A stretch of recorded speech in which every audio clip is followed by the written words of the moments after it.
আমাদের পার্টিতে ডেকে নিজে ঘুমিয়ে পড়েনি তো? স্যার ও নিজের জন্মদিনের পার্টিতে কি করে ঘুমাবে? আরে ওকে কিছু বিশ্বাস নেই, 60 বছর বয়স হয়েছে। সুধীর বাইরে আয় ভাই। হ্যালো। পার্টি আজকেই তো নাকি কাল? হ্যাঁ পার্টি আজই, আই এম শিওর। আমি ওকে একবার ফোন করে দেখি।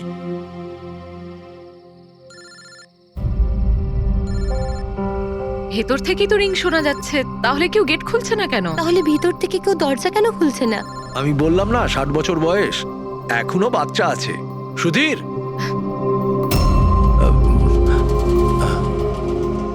পিছনে জানলার দিকে গিয়ে দেখি। হ্যাঁ স্যার চলুন। চলুন ওদিকে।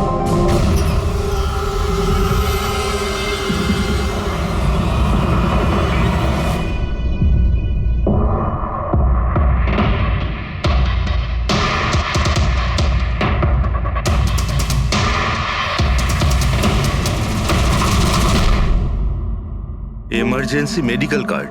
এনার আমন্ড আর শেলফিশে অ্যালার্জি আছে।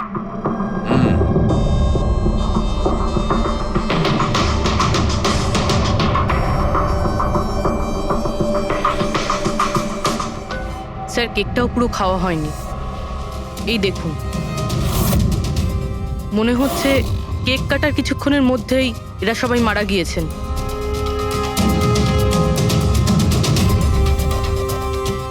হাতাহাতির কোনো চিহ্নই নেই, সোজা গুলি করেছে।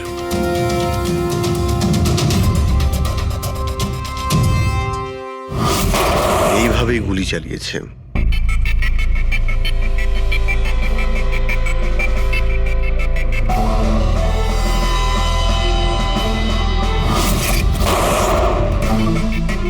আরেকটা লাশ কোথায়? ভেতরে আছে স্যার।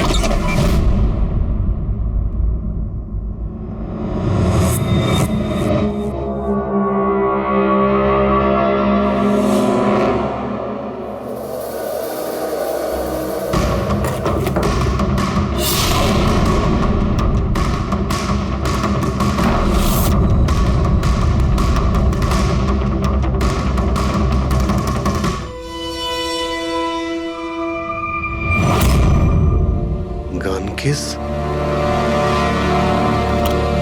কিন্তু এ তো পুরো খালি।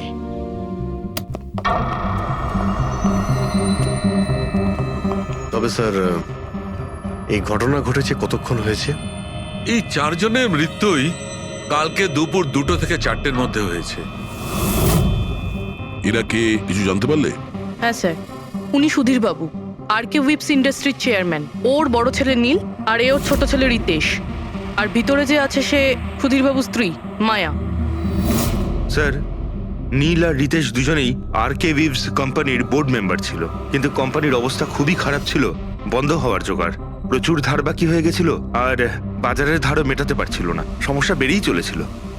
তাহলে এখানে সেলিব্রেশন কি জন্য হচ্ছিল? স্যার, সুধীর বাবুর 60তম জন্মদিন ছিল। বার্থডে সেলিব্রেট করছিল। তাহলে নিশ্চয়ই আরো অনেকে এসেছিল। অফিসের কিছু লোক এসেছিল স্যার, আর ওদেরকে জিজ্ঞাসাবাদ করে ছেড়ে দিয়েছি। এরা সবাই এখানে একসাথে থাকতো কি? না না স্যার, এখানে তো শুধু সুধীরবাবু আর মায়া থাকতেন। সুধীরবাবু নীল আর রিতেশের জন্য আলাদা আলাদা বাংলো কিনে রেখেছিলেন, এরা দুজন ওখানেই থাকতো। আজকে তারা বাবার জন্মদিন পালন করতে এসেছিল। স্যার, সন্ধেবেলায় অনেক বড় একটা পার্টি হওয়ার কথা ছিল। কেক কাটার কিছুক্ষণের মধ্যেই সবাই মারা যায়। পার্টি প্ল্যান যারা করেছিল সেই টিমটা এসেছিল, কিন্তু কেউ দরজা খোলেনি দেখে চলে গিয়েছিল। বস, আমার মনে হচ্ছে না যে কেউ বাইরে থেকে এসেছিল। যা কিছু ঘটেছে এই 4 জনের মধ্যেই ঘটেছে। কিন্তু বাড়িতে তো কোনো চাকর অবশ্যই থাকবে। আছে তো, চাকর আছে তো, কিন্তু তারা গ্রামে গেছে। সুধীরবাবু শুধু আজকের জন্য একজন সার্ভেন্ট হায়ার করেছিলেন, সে কাল সকালে কাজ করে গেছিল, আর পার্টি শেষ হওয়ার পরে আজকে এসে পরিষ্কার করার কথা ছিল। পার্টি শেষ হওয়ার আগেই সবকিছু শেষ হয়ে গেছে। মনে তো হচ্ছে এটা মার্ডারই। সরি ডক্টর সালুকে, আমার এটা মনে হচ্ছে যে এই 4 জন ছাড়াও এখানে আরো একজন ছিল, যে বাইরে থেকে ভেতরে এসেছিল। একটু মন দিয়ে দেখো, এখানে কোনো হাতাহাতির কোনো চিহ্ন নেই, আর প্রত্যেকটা জিনিস নিজের জায়গাতেই আছে। এটা মনে হচ্ছে যে কেউ কেকের মধ্যে কিছু মিশিয়ে দিয়েছিল, যেটা খেয়ে এরা 4 জনই অজ্ঞান হয়ে গেছিল। তারপরে ওই 5 নম্বর লোকটা বাড়ির মধ্যে ঢুকলো, এসে সবাইকে গুলি করে দিল। এটা বস 100% মার্ডার। মার্ডার আর সুইসাইডও। আচ্ছা, তোমরা তো নিশ্চিতভাবে কি করে বলছো? স্যার এই দেখুন, বাকি 3টে লাশের কাছে স্ট্রাগলের কোনো চিহ্ন মাত্র নেই, শুধুমাত্র সুধীর বাবু ছাড়া। এনার পা ভাঁজ হয়ে রয়েছে, অনেকটা ব্লাডও বেরিয়েছে। আমার মনে হয় যখন ওনার গুলি লাগে তখন উনি বেঁচে ছিলেন। যদি উনিও কেক খেয়ে বাকিদের মতো অজ্ঞান হয়ে থাকতেন তাহলে ওদের মতোই পড়ে থাকতেন। ইনি প্রথমে 3জনকে গুলি করেন আর তারপর সুইসাইড করেন, এরকম মনে হচ্ছে। যদি এটাই হয়তো তাহলে যে বন্দুক দিয়ে গুলি করা হয়েছিল সেটা কোথায়? সেটা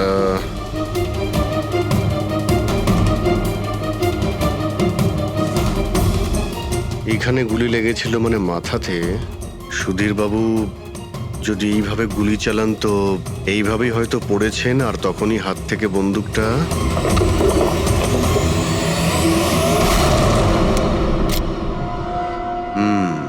এই হলো বন্দুক।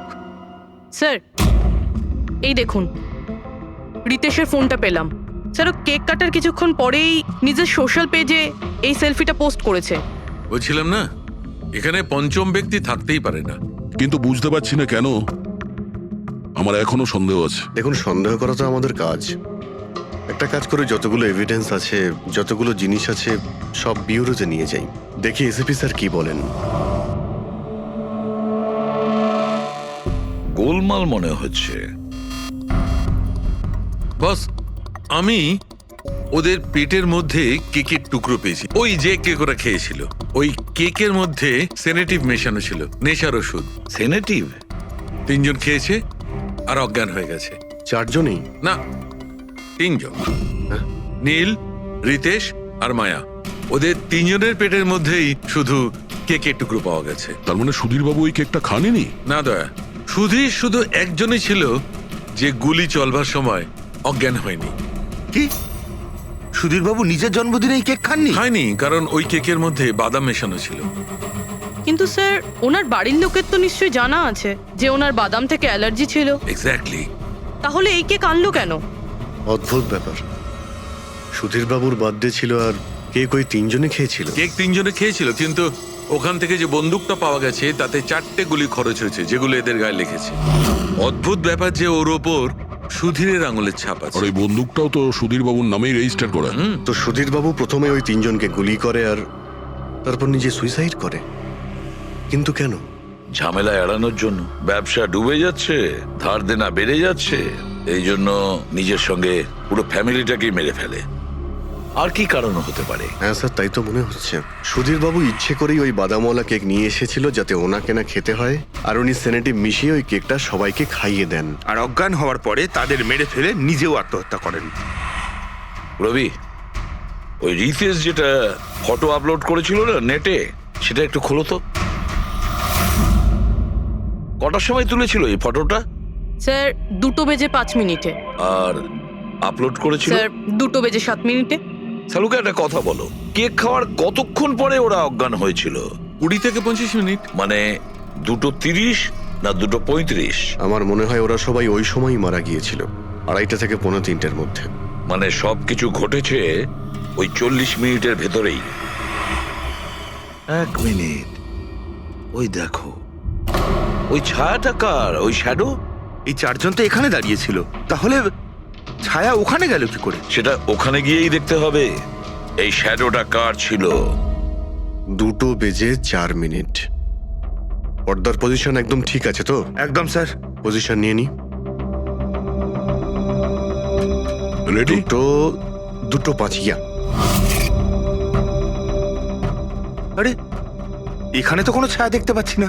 তাহলে ওখানে ছায়া কোথা থেকে এলো?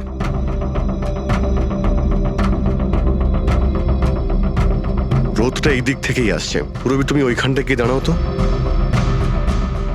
ইয়া, ব্যাস।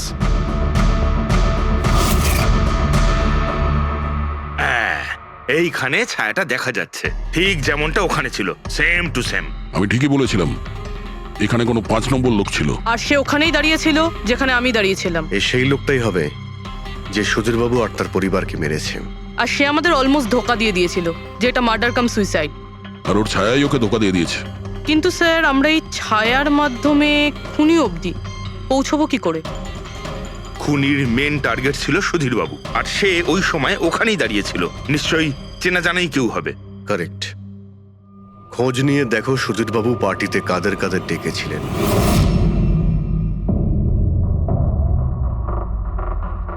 স্যার আমি পড়ি। তুমি সুধীরের এক্সিকিউটিভ অ্যাসিস্ট্যান্ট? হ্যাঁ। স্যার আমি Jahnavi. Marketing head. Yes sir. হ্যাঁ স্যার, আমি জগন্নাথ, আমি কোম্পানির লয়ার।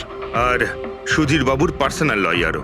আগে হ্যাঁ, কিন্তু আপনারা আমার কাছে কি জানতে চাইছেন? সুধীরবাবুর কোম্পানিতে প্রায় 300 লোক কাজ করতেন, কিন্তু উনি পার্টিতে শুধু আপনাদের 3 জনকেই ডাকলেন। এরকম কিসের বিশেষ সম্পর্ক ছিল আপনাদের সঙ্গে সুধীরবাবুর? স্যার আমি আগেও বলেছি যে আমি ওনার এক্সিকিউটিভ অ্যাসিস্ট্যান্ট। তো একজন এক্সিকিউটিভ অফিসারের সঙ্গে এতটা পার্সোনাল রিলেশনশিপ? স্যার আমি ওনার শুধু কাজই না, বরং ওনার পার্সোনাল লাইফও ম্যানেজ করতাম। আই মিন পার্সোনাল আর প্রফেশনাল দুটোই। আর ওই দিনও আমি পার্টি ম্যানেজ করতে গেছিলাম, সেলিব্রেট করতে না। আর উকিল বাবু আপনি? স্যার আমি আর সুধীর হলাম ছোটবেলাকার বন্ধু। ওর বার্থডে আর আমি যাব না, এটা কি করে হতে পারে? আর আপনি, আপনাকে কেন ইনভাইট করেছিল সুধীরবাবু পার্টিতে? স্যার আমাকে সুধীর স্যার না, নীল ইনভাইট করেছিল। আমি আর নীল খুব ভালো বন্ধু ছিলাম। I see. তো আপনি ওনার পুরো শিডিউল ম্যানেজ করতেন। তো এই বার্থডে পার্টির দিন কেউ কি আসার কথা ছিল? কোনো মিটিং রেখেছিলেন আপনারা? স্যার ওই দিন ব্যাংক হলিডে ছিল, তার জন্য কোনো মিটিং বা অ্যাপয়েন্টমেন্ট ছিল না। আর ওনার বার্থডে ছিল, তাই উনি পুরো দিন ওনার ফ্যামিলির সাথেই কাটাতে চাইতেন। দুপুর 2টো থেকে 3টের মধ্যে আপনারা কোথায় ছিলেন? স্যার আমি তো আমার বাড়িতেই ছিলাম, ভ্লগ বানাচ্ছিলাম। ব্লগ? Video blog. আমার একটা ইন্টারনেট চ্যানেল আছে যেখানে আমি ভিডিও বানিয়ে আপলোড করি। স্যার আমি বাড়িতে ঘুমোচ্ছিলাম, আমার শরীরটা ঠিক ছিল না। স্যার আমি আমার ফ্যামিলির সাথে ফিল্ম দেখতে গিয়েছিলাম। আচ্ছা, কিছুদিনের মধ্যে সুধীরবাবুর ব্যবহারে কোনো পরিবর্তন দেখেছিলেন আপনারা? হ্যাঁ স্যার, আমি একটা জিনিস নোটিস করেছিলাম। স্যার আজ থেকে ঠিক 1 মাস আগে আমাদের মিটিং চলছিল।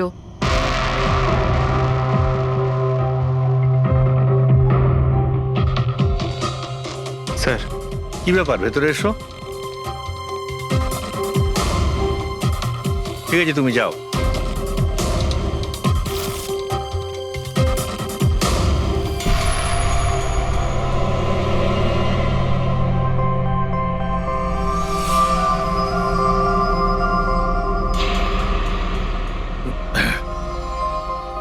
Sorry, gentlemen. Meeting is over. বাচ্চাদের পোশাক? Yes sir. আচ্ছা, আর কিছু নোটিস করেছিলেন আপনারা? কোনো অদ্ভুত কিছু? হ্যাঁ স্যার, এই 2 সপ্তাহ আগে উনি আমাকে বলেছিলেন যে উনি ওনার দলিল চেঞ্জ করতে চান। উইল বদলাতে চাইছেন কেন? জানি না স্যার, ওনার দলিলে 3 জন মানুষের নাম ছিল, একজন ওনার স্ত্রী মায়া আর 2 জন ওনার ছেলে। কিন্তু উনি চতুর্থ একজনের নাম জুড়তে চাইছিলেন, অ্যাড করতে চাইছিলেন। কি নাম ছিল ওই চতুর্থ জনের? ওনার নাম তো উনি বলেননি। আপনি কি উইলটা বদলেছিলেন? আসলে আমি পেপার সব তৈরি করে দিয়েছিলাম, ব্যাস নাম ভরে ওতে সুধীরকে সই করতে হতো। জানি না কি হলো, হঠাৎ নিজের বার্থডের কিছুদিন আগে ও আমাকে বলল যে দলিল বদলাতে চায় না, ওই পুরনো দলিলটাই থাকবে। ঠিক আছে, এই চতুর্থ ব্যক্তি আবার কোথা থেকে এলো যার নাম সুধীরবাবু নিজের উইলে ইনক্লুড করতে চেয়েছিলেন?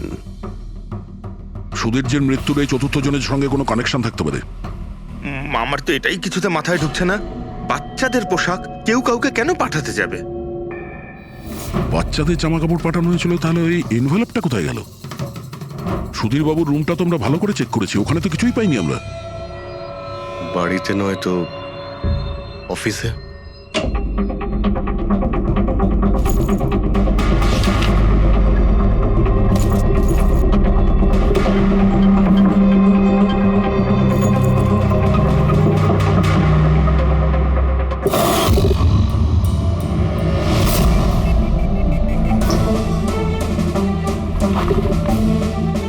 পেয়ে গেছি।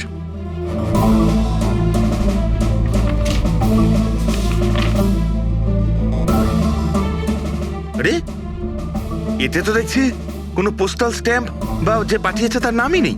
তাহলে পার্সেল এখানে পৌঁছলো কি করে? মনে হচ্ছে এই এনভেলপটা সোজা কেউ কোম্পানির পোস্ট বক্সে ঢেলে দিয়েছিল।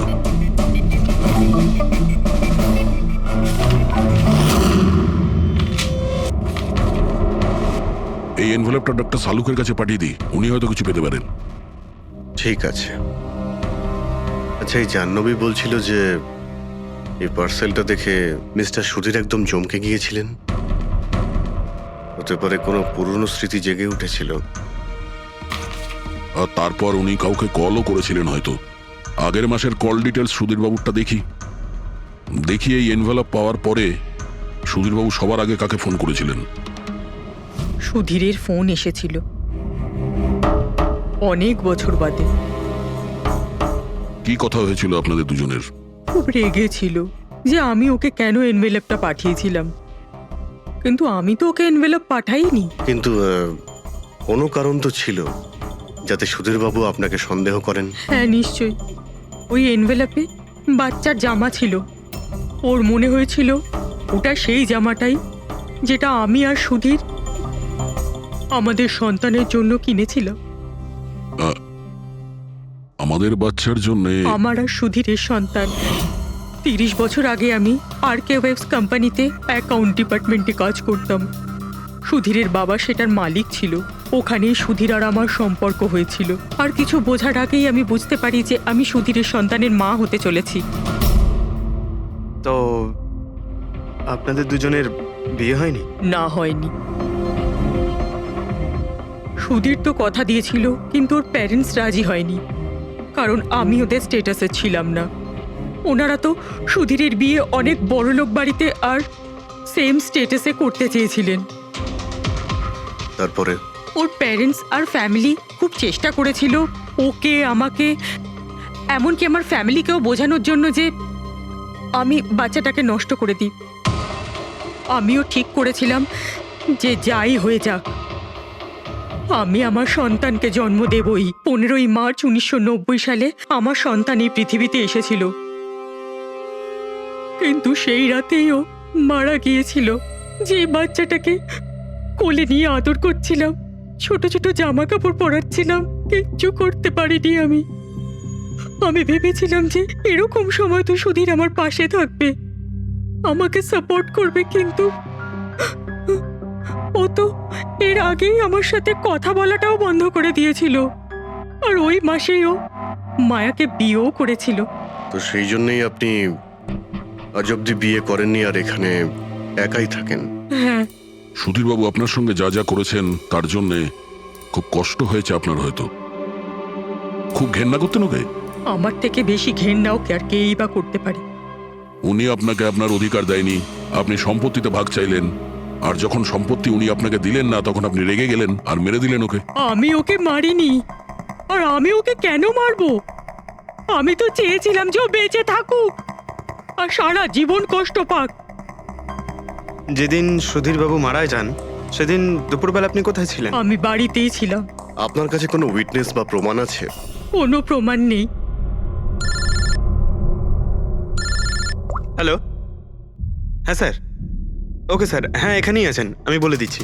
হ্যাঁ, ইয়েস স্যার। স্যার সালুমকে স্যার ফরেন্সিকে ডাকছেন তাড়াতাড়ি। বলছিলেন যে ওই এনভেলপটাকে যখন আমি ভালো করে পরীক্ষা করলাম তাতে কোনো ফিঙ্গারপ্রিন্ট তো পাইনি, কিন্তু ওই এনভেলপ থেকে আমি ডিএনএ এর জন্য স্যাম্পল পেয়ে গেছি।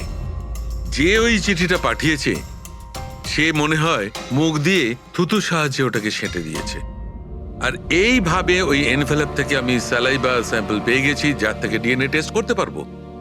কিন্তু ডক্টর, ডিএনএ টেস্টিং এতে তো 4 থেকে 6 সপ্তাহ লাগবে। হ্যাঁ, আর আমি 5 দিনের জন্য যাচ্ছি দিল্লি এক কনফারেন্সে, কিন্তু তার আগে আমি কিছু প্রাইমারি টেস্ট করিয়ে নিয়েছি। তো স্যার আপনি এই টেস্ট থেকে কি পেলেন? এই টেস্ট থেকে আমি জানতে পেরেছি যে এটা যার ডিএনএ হোক না কেন তার ডিএনএ সুধীরবাবুর ডিএনএ এর সঙ্গে ম্যাচ করছে। কি? তার মানে এই যে, তার মানে হচ্ছে এইটা যে এই চিঠিটা পাঠিয়েছে সেটা সুধীরবাবুর কোনো রক্তের সম্পর্কের লোক। তার মানে সুধীরেরই নিজের কেউ সুধীরকে ব্ল্যাকমেল করছে, কিন্তু কে কে হতে পারে? স্যার অদিতির পেটে যে বাচ্চাটা ছিল সেটা তো মরা অবস্থায় জন্মেছিল। হ্যাঁ, আর রইল বাকি সুধীর বাবুর 2 ছেলে নীল আর রিতেশ। ওরা দুজন আবার সুধীর বাবু আর অদিতির গোপন রহস্যটা জেনে ফেলেনি তো? হতে পারে তার জন্যই ব্ল্যাকমেল করছিলেন, বাচ্চাগুলোর পোশাক পাঠিয়ে। আচ্ছা স্যার, ওই যে বাচ্চাদের পোশাক পেয়েছিলাম, ওগুলো কি সত্যি পুরনো নাকি ময়লা টয়লা করে পুরনো দেখানোর চেষ্টা করা হয়েছে? আমি ওগুলোকে স্পেশালাইজড ল্যাবে পাঠিয়ে দিয়েছি চেক করার জন্য, তাড়াতাড়ি জানা যাবে। আচ্ছা, পুরবি সুধীর বাবুর ছেলের ব্যাপারে কি জানতে পেরেছো? কি করতো ও? স্যার 1 বছর আগে সুধীর বাবু নিজের কোম্পানিতে নিজের ছেলেদেরকেই বোর্ড মেম্বার বানিয়েছিলেন, আর তারপর থেকেই কোম্পানি লসে যেতে শুরু করলো। ওরা কোম্পানির টাকা নিয়ে নিজেরাই নয়ছয় করতো, দামি দামি গাড়ি, প্রচুর শখ মেটাতো, সবকিছু করতো, শুধু কাজ বাদ দিয়ে। কিন্তু স্যার সুধীরবাবু তার ছেলেদের খুব ভালোবাসতেন, দুজনের জন্য আলাদা আলাদা বাংলো। আচ্ছা, এটা নয় তো যে ওদের দুজনের মধ্যেই কেউ ওই এনভেলপটা লেটার বক্সে ফেলেছিল? কিন্তু একটা কথা কিছুতেই মাথায় ঢুকছে না, এই ব্ল্যাকমেলিং কেন? আরে ভাই, টাকার জন্য। কোম্পানি ডুবে যাচ্ছিল। কারেক্ট। কোম্পানি কাঙাল হওয়ার আগে যা কিছু গুছিয়ে নিতে পারো গুছিয়ে নাও। যদি সুধীর বাবুর 2 ছেলে তাদের বাবাকে টাকার জন্য ব্ল্যাকমেল করে থাকে, তাহলে নিশ্চয়ই ওনার ব্যাংকের অ্যাকাউন্টে নিশ্চয়ই টাকা এসে থাকবে, খুব বড় রকমের ফিগার। একটা কাজ করো, এই দুজনের পার্সোনাল অ্যাকাউন্ট, কোম্পানি অ্যাকাউন্ট সব চেক করো, দেখো কোনো বড় অ্যামাউন্ট এসেছিল কিনা। স্যার স্যার কিছু পেয়েছি স্যার। আরকে ভিপস ইন্ডাস্ট্রি থেকে কোটি টাকা ট্রান্সফার হয়েছে স্যার। কার অ্যাকাউন্টে ট্রান্সফার হয়েছে? 1 মিনিট দেখছি। এগুলো রিতেশ আর নীলের অ্যাকাউন্টই হবে? না স্যার, প্রাইভেট অ্যাকাউন্ট, রেচেলের নামে। কোন টাকা? আপনারা কি নিয়ে কথা বলছেন? আমি কিচ্ছু জানি না। কোন টাকা? সেই টাকাটা যেটা আরকে ভিপস এর অ্যাকাউন্ট থেকে তোমার অ্যাকাউন্টে ট্রান্সফার হয়েছে। এবার কিছু মনে পড়েছে? ওটা তো আমার স্যালারি, আমি ওখানে কাজ করতাম। স্যালারি? 11 কোটি স্যালারি? হ্যাঁ, তাও আবার 2 সপ্তাহের। ওই হিসাবে তো তোমার মান্থলি স্যালারি 22 কোটি টাকা হবে। কি কাজ কি করো তুমি? ব্ল্যাকমেলিং এর কাজ। তুমি আর রিতেশ দুজন মিলে সুধীর বাবুকে ব্ল্যাকমেল করছিলে। দেখো রিচেল, আমরা খুব ভালো করেই জানি যে তুমি আরকে কোম্পানিতে একদিনের জন্যও কাজ করনি। এবার পরিষ্কার করে সত্যিটা বলবে নাকি? রিতেশ কিন্তু আর নেই, তাই যত শাস্তি সব তোমাকেই কিন্তু পেতে হবে। ব্ল্যাকমেলিং আর এক্সটর্শনের শাস্তি জানো তুমি? আমি কাউকে ব্ল্যাকমেল করিনি। তাহলে সুধীর বাবু কি তোমাকে 11 কোটি টাকা এমনিই দান করে দিলেন? সুধীর আঙ্কেল তো ওই টাকা ট্রান্সফারই করেননি। তাহলে কে করেছিল? আমার বয়ফ্রেন্ড রিতেশ। ও আমাকে বলেছিল যে ওর কোম্পানির টাকা ও কিছুদিনের জন্য অন্য কোথাও রাখতে চায়। অন্য কোথাও? কেন? জানি না, আর আমি জিজ্ঞাসাও করিনি। তুমি রিতেশকে জিজ্ঞাসা করনি, আর যখন রিতেশ মারা গেল তখন পুলিশকেও বলনি। আমি ভেবেছিলাম যে রিতেশ তো আর বেঁচে নেই, তাই তাই টাকাগুলো আমি রেখে দিই। কেউ কি করে জানতে পারবে? কিন্তু সুধীর বাবুর ফ্যামিলিকে মারতে পারে কারা? পরি তো ভিডিও বানাচ্ছিল, আর জাহ্নবী অসুস্থ ছিল, আর জগন্নাথ নিজের ফ্যামিলির সঙ্গে ফিল্ম দেখছিল। কিন্তু অদিতির ব্যাপারে আমি কিছুই বুঝতে পারছি না। কিন্তু কে হতে পারে যে সুধীর বাবুকে এনভেলপ পাঠায়, ওই প্যাকেটটা পাঠায়? সে কে? ওর নামটা সুধীর বাবু উইলে লিখতে চেয়েছিলেন, কিন্তু লেখেননি। সে কে?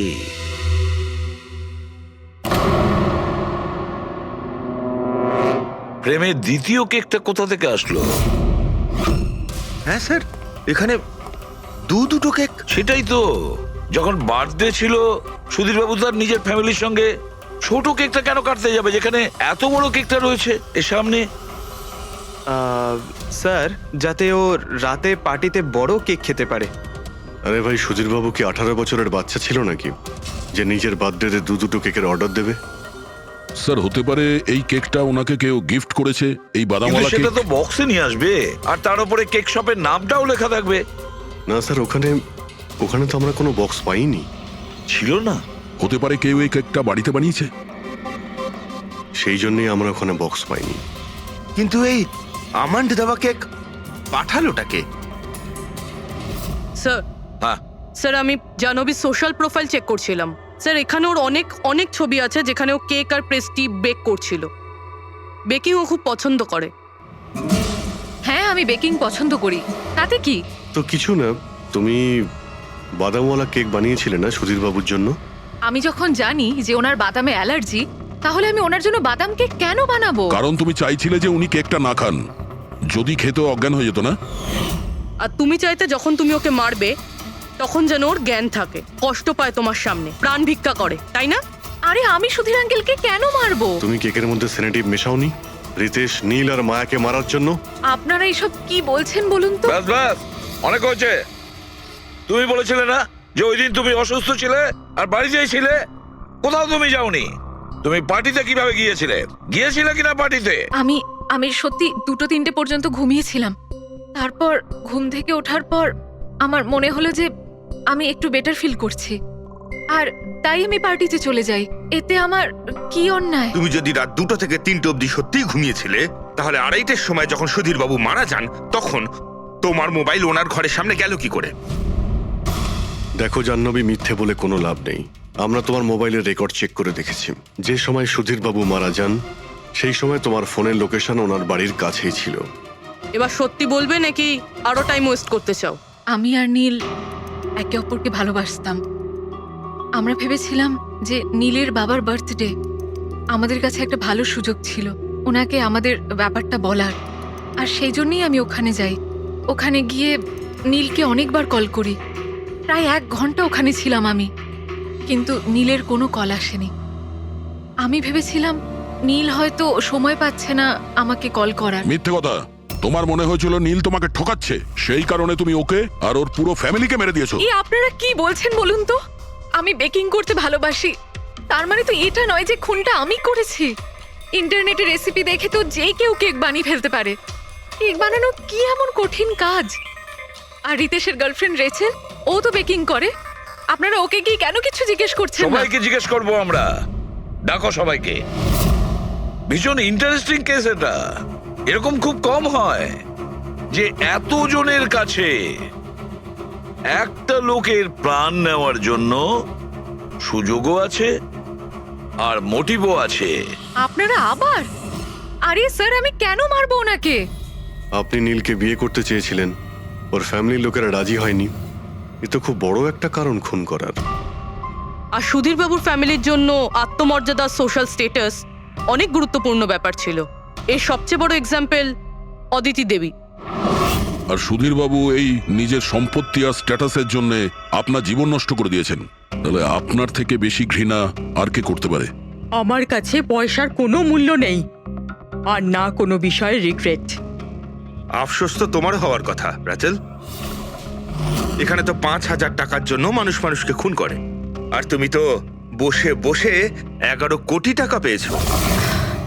আর আপনি? আপনার হাতে তো সুধীর বাবু তার লাইফের রিমোট কন্ট্রোল দিয়ে দিয়েছিল। আপনি সবই জানতেন ওনার ব্যাপারে।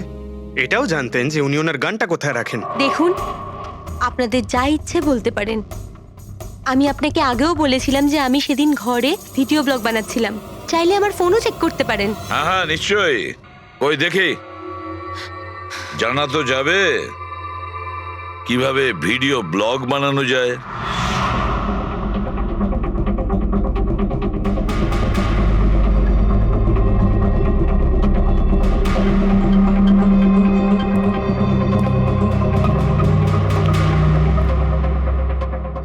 স্যার, এখন আপনি বিশ্বাস করেছেন তো যে সেদিন আমি নিজের ঘরে DIY ভিডিও বানাচ্ছিলাম? DIY তার মানে? Do it yourself. স্যার, আমি প্রত্যেকদিন নিজের ইন্টারনেট চ্যানেলে মানুষদের দৈনন্দিন কাজের ইজি পদ্ধতি দেখাই। Do it yourself. স্যার, হ্যাঁ, নিউজ পেপারটা দেখুন, ডেটটা ওই একই। হ্যাঁ সেটাই তো আছে। মানে ভিডিও ওই দিনই শুট করা হয়েছিল? স্যার, হ্যাঁ পুরবি। স্যার আমি মেমোরি কার্ডের ডেট আর টাইম চেক করেছি। এই ভিডিওটা ওই দিনই তৈরি করেছিল, 2টো থেকে 4টের মধ্যে। আচ্ছা, আর স্যার, পরীর মোবাইল লোকেশন ক্রস চেক করেছিলাম আমরা, তাতে দেখলাম ও সেদিন বাড়িতেই ছিল। পুরবি একটা কাজ করো, এই 4 জন লেডিসকে আলাদা ঘরে বসাও। স্যার, হুম, চলো।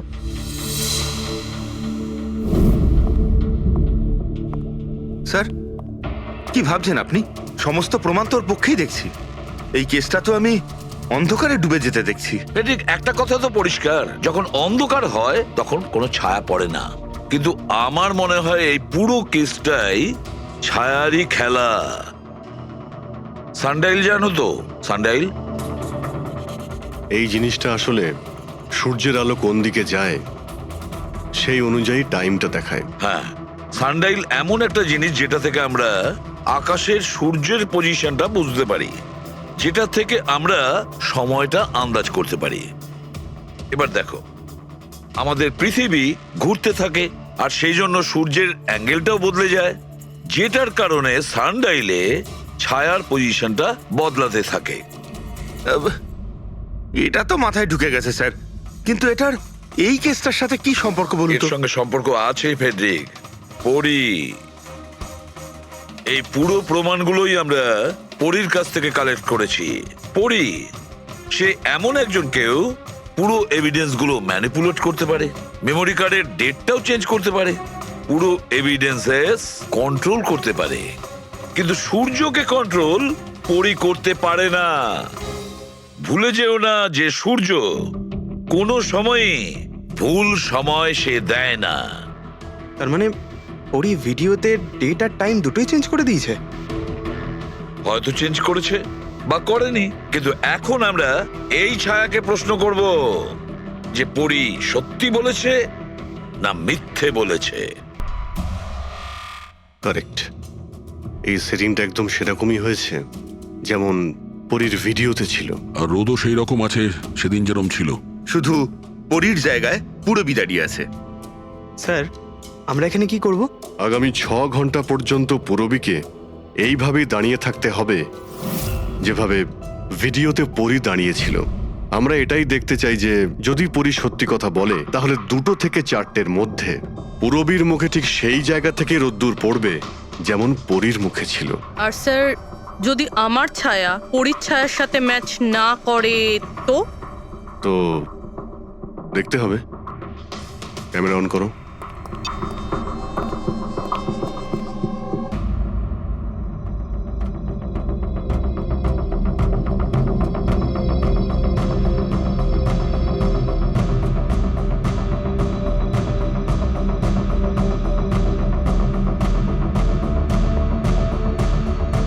চলো, গুড।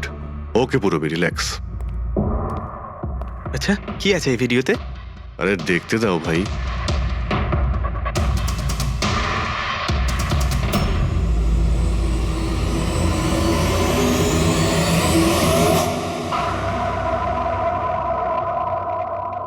তো সকাল 11টা থেকে 1টার মধ্যে তুমি ওই ভিডিওটা রেকর্ড করেছিলে। আর তুমি খুব চালাকির সাথে ভিডিও ডেট আর টাইম চেঞ্জ করে দিয়েছো। মেমোরি কার্ডের ডেট আর টাইম বদলে দিয়েছিলে, নিজের মোবাইল ফোনটা বাড়িতে রেখে দিয়েছিলে যাতে আমরা ওখানকার লোকেশন পাই। তুমি কি মনে করেছিলে এসব করার ফলে আমরা বোকা হয়ে যাব? হ্যাঁ, না তুমি আমাদেরকে বোকা বানাতে পারলে, না আকাশে ওঠা সূর্যকে। তোমার ভিডিওতে রোডের ডিরেকশন দেখে স্পষ্টই বোঝা যাচ্ছে ওই ভিডিওটা 11টা থেকে 1টার মধ্যে শুট করা হয়েছে। চেষ্টাটা ভালোই করেছিলেন, কিন্তু রিসার্চ ওয়ার্কটা একটু দরকার ছিল। পরি, তোমার ব্যাপারে আমরা সবকিছু জেনে গেছি।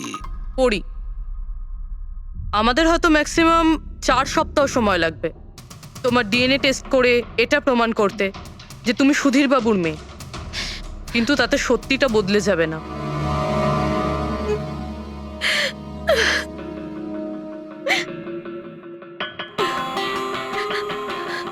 আমি ওনাকে মারতে চাইতাম না, একদমই মারতে চাইতাম না ওনাকে। আমি তো শুধু এইটুকু চাইতাম যে উনি আমাকে স্বীকার করুক। ছোট থেকে এখনো অবধি আমি অনাথ আশ্রমে বড় হয়েছি, তার জন্য একটা ফ্যামিলি চাইতাম আমি। তুমি সুধীর বাবুর ব্যাপারে জানতে পারলে কিভাবে? ওই আমার ছোটবেলার জামা কাপড়ের জন্য। ওই জামা কাপড়ে হসপিটালের কার্ড ছিল, উনি ওটা বের করতে ভুলে গেছিলেন।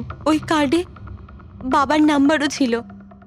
তারপর আমি বাবাকে অনেক খুঁজলাম, তখন শেষ পর্যন্ত ওনার কোম্পানির কথা জানতে পারলাম। কিন্তু তুমি ওনার কোম্পানি কেন জয়েন করলে? তুমি চাইলে সুধীরবাবুকে অন্য জায়গাতেও কথাটা বলতে পারতে যে তুমি ওনার মেয়ে। কিন্তু আগে আমি ওনার সাথে দেখা করতে চাইতাম, চিনতে চাইতাম ওনাকে। তারপর আস্তে আস্তে জানতে পারলাম যে উনি খারাপ মানুষ নন, মনের দিক থেকে খুবই বড়।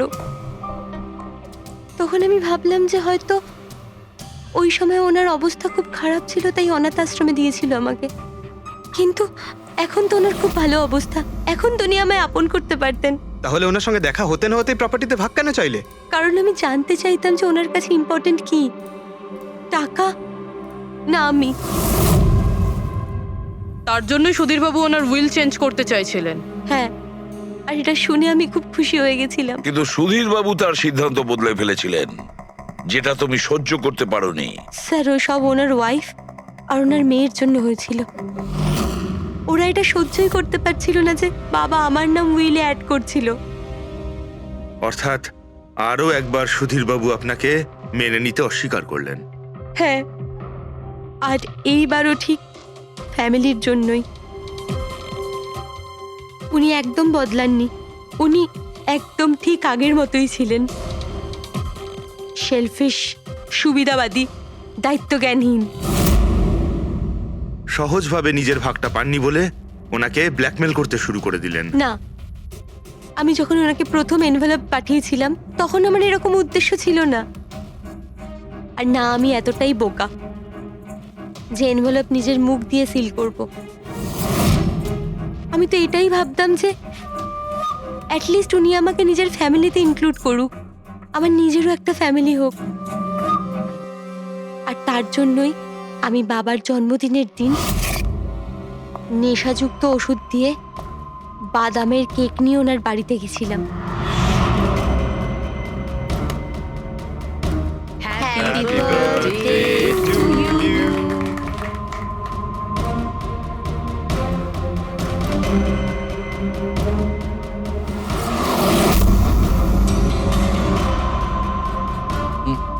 আমার অ্যালার্জি আছে।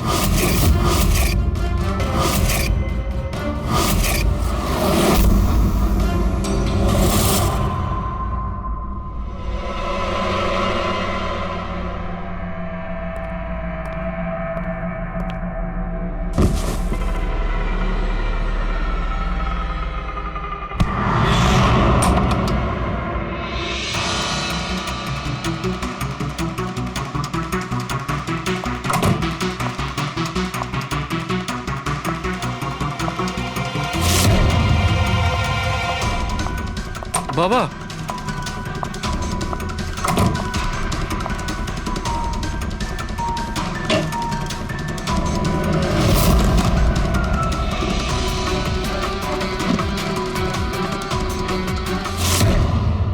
তুমি সুধীরবাবুর পুরো ফ্যামিলিকে মারতে চেয়েছিলে না? তোমার লক্ষ্য পূরণ হয়েছে। এবার তোমার সঙ্গে ওনার ফ্যামিলির লাস্ট মেম্বারও শেষ হয়ে যাবে।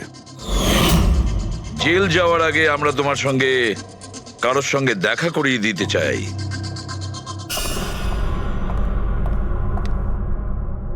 ইনি অদিতি দেবী, তোমার মা। মা, আপনাকে মিথ্যে বলা হয়েছিল যে আপনার সন্তান মৃত জন্ম নিয়েছিল।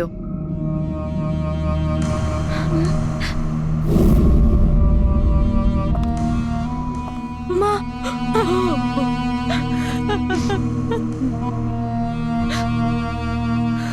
ওর এই সুধীর বাবু আর তার ফ্যামিলিকে শেষ করে দিয়েছে।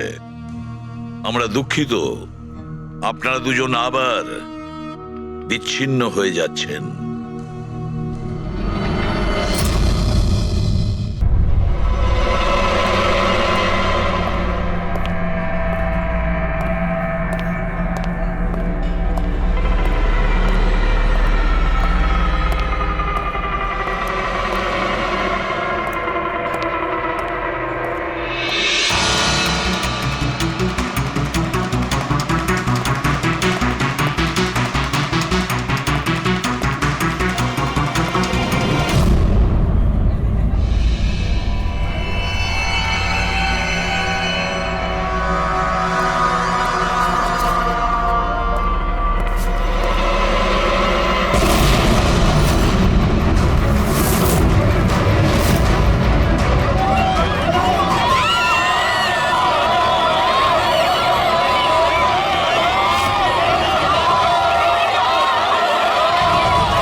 মিনিট দাঁড়াও, কি হয়েছে? দেখতে দাও কি কি হয়েছে। হয়েছে কি হ্যাঁ কি হয়েছে? স্যার ওই যে দেখুন ওদিকে।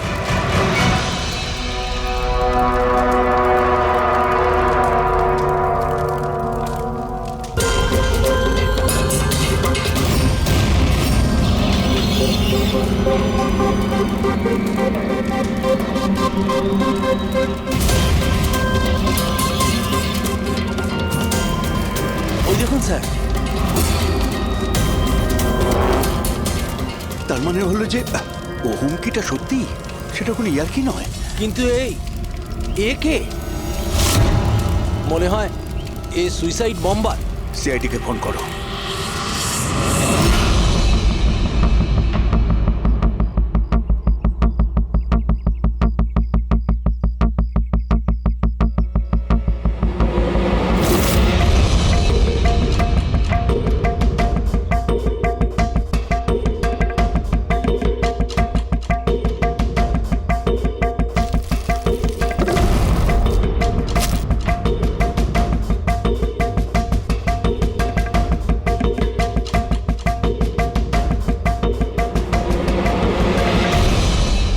কিছু পাওয়া যেতে পারে এর থেকে?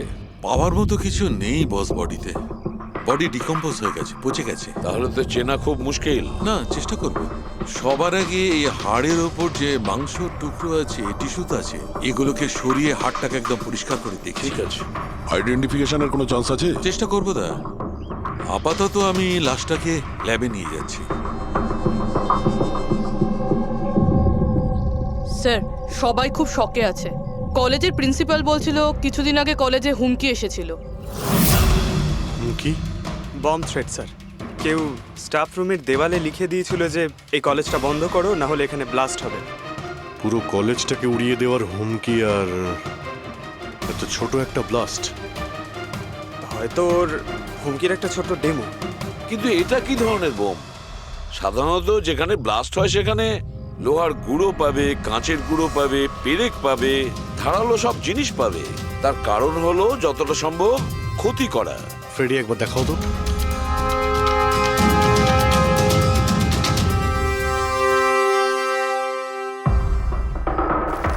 না স্যার, সেরকম তো কিছু দেখতে পেলাম না। আচ্ছা প্রিন্সিপাল সাহেব, আপনাদের স্টাফ রুমটা কোথায়? সেকেন্ড ফ্লোর, আসুন। চলো। রবিবাবু, আপনি যে বলেছিলেন যে দেওয়ালে কেউ কালি দিয়ে লিখেছিল, সেটা কোথায়? সেগুলো তো আমি মোবাইলে, এই দেখুন স্যার।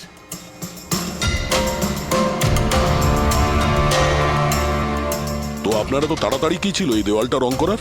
সমস্ত স্টাফেরা খুব ঘাবড়ে গিয়েছিল, সবাই চিন্তা করছিল, আর কলেজের পরিবেশ খারাপ হচ্ছিল। তার উপর এক্সামিনের সময় এসে গেছিল, সেই জন্যই আমি মুছে দিয়েছি। কিন্তু এই পেনটা কে করেছে? ওই তো আমাদের রাম আদর্শ, আমাদের কলেজের কন্ট্রাক্টর, ওই করেছে রং। আমি ভাবলাম যে যদি এই লেখাগুলো মুছে দিই, সবাই কাজে মন দিতে পারবে।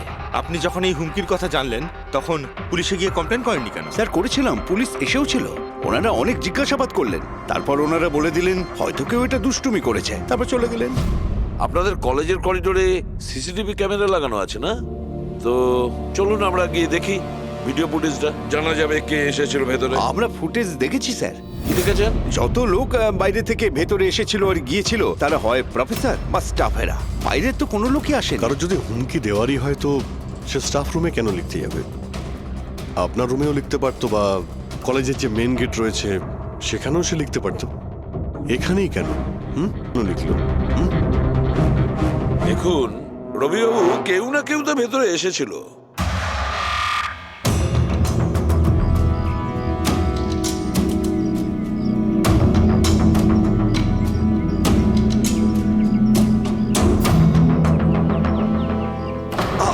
আরে স্যার, স্যার, অভিজিৎ, অভিজিৎ, কি করছো তুমি?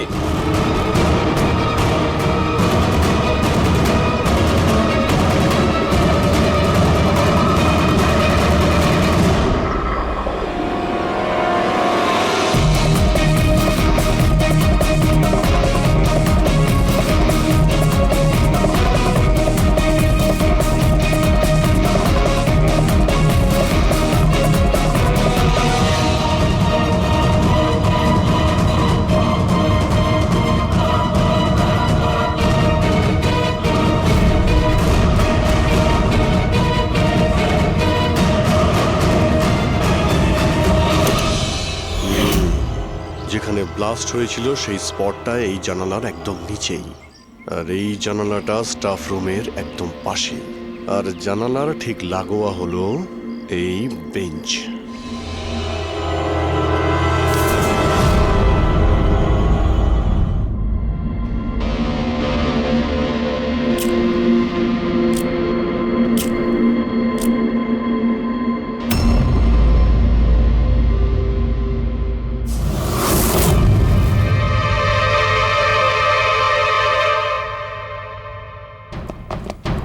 স্যার, ক্লাসরুমে যদি ঢুকতেই হতো ওই দরজাটা দিয়ে ঢুকতেন। এরকম হার্ট অ্যাটাক করানোর কি প্রয়োজন ছিল? আরে আমি চেক করছিলাম যে আমাদের বোমবার সে কতটা রিস্ক নিয়েছিল স্টাফ রুমে গিয়ে ওই হুমকি দেওয়া পেন্ট লেখার জন্য। তার মানে স্যার, এই যে 65 লেখা বেঞ্চে যে ছেলেটা বসেছিল সেই বোমটা নিচে ফেলেছিল, যা ঠিক ওখানেই পড়েছিল। আর আমরা সবাই কাঁচের টুকরো আর লোহার টুকরো কেন পেলাম না জানো? মানে ওটা হোমমেড বোম ছিল? এক্স্যাক্টলি, এটা হোমমেড বোম ছিল। এই যে বাড়িতে ব্যবহার হয় না ব্লিচিং পাউডার ইত্যাদি, এগুলো দিয়েই বানানো হয়েছিল। সেই কারণেই ওই এভিডেন্স প্যাকেটে ব্লিচিং পাউডারের গন্ধ আসছিল। স্যার, এই ব্লিচিং পাউডার ওর ওই বেঞ্চেও লেগে রয়েছে। স্যার, তাহলে ওই বডিটা কার ছিল? আলুকে কঙ্কালটা ফরেন্সিক ল্যাবে নিয়ে গেছে, জানা যাবে সেটা কার। আচ্ছা রবিবাবু, স্টুডেন্টরা কোথায়? স্যার, সবাইকে বাড়ি পাঠিয়ে দিয়েছি। আর এই স্টুডেন্টটা কোথায়? টেবিল নাম্বার 65 এ যে বসেছিল। স্যার, নাম্বার 65 তো আরিয়ানের। স্যার, ও 1 নম্বরের দুষ্টু ছেলে। কলেজে সব প্রফেসরদের জ্বালিয়ে খেয়েছে, 1 নম্বর দুষ্টু। আরিয়ান, চলো এবার আমরাও ওকে একটু বিরক্ত করি। I am sorry sir, I am sorry. চুপ! এই জন্য কলেজে জয়েন করেছো? কলেজটাকে বোম দিয়ে উড়ানোর জন্য? কেন করেছো এটা? স্যার, এক্সাম আসছিল আর আমি একদম তৈরি ছিলাম না, তো ওই দিন আমি স্টাফ রুমের ভেতরে যাই আর কলেজটাকে বোম দিয়ে ওড়ানোর হুমকি দিয়েছিলি?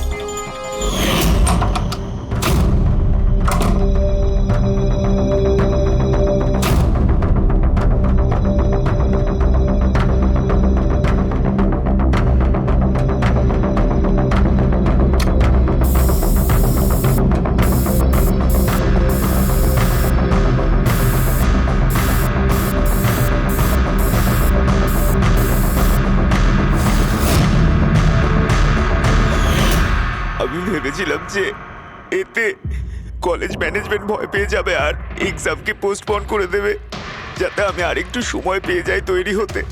আচ্ছা, এইসব বোম টোম বানানো তুমি কোথা থেকে শিখেছো? স্যার, ইন্টারনেট থেকে শিখেছি, ওখানেই সব ইনফরমেশন পাওয়া যায়। স্যার, ওখান থেকে যে কেউ বোম বানানো শিখতে পারে। আমিও তাই করেছিলাম। আর এক্সামের দিন ক্লাসরুমে আমি এক্সাম শুরু হওয়ার আগে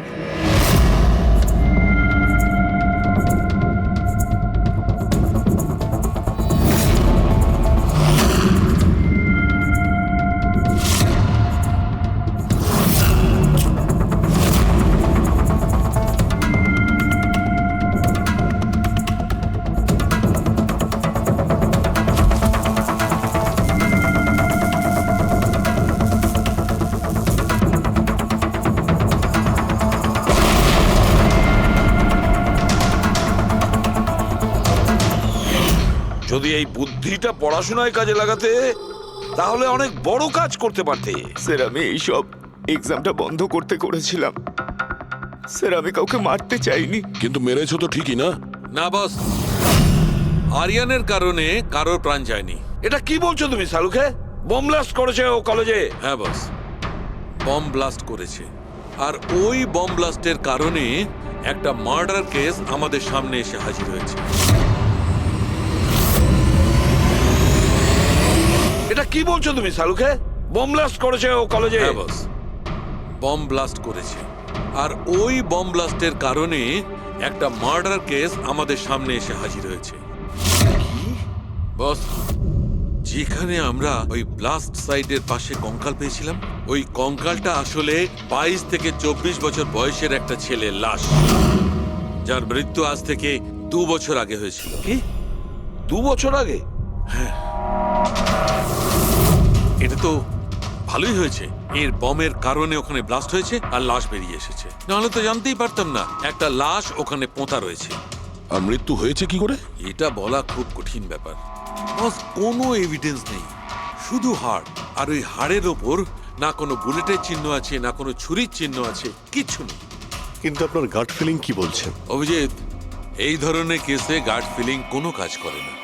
যা কিছু হতে পারে বস, হতে পারে কেউ ওর গলা টিপে দিয়েছে, কেউ ওকে বিষ দিয়ে মেরেছে, অথবা এটাও হতে পারে যে কেউ ওকে জীবন্ত জমির মধ্যে পুঁতে দিয়েছে। কিন্তু বস, এত কিছু সত্ত্বেও একটা সাফল্য পাওয়া গেছে। কি? এই দেখো, এইটা।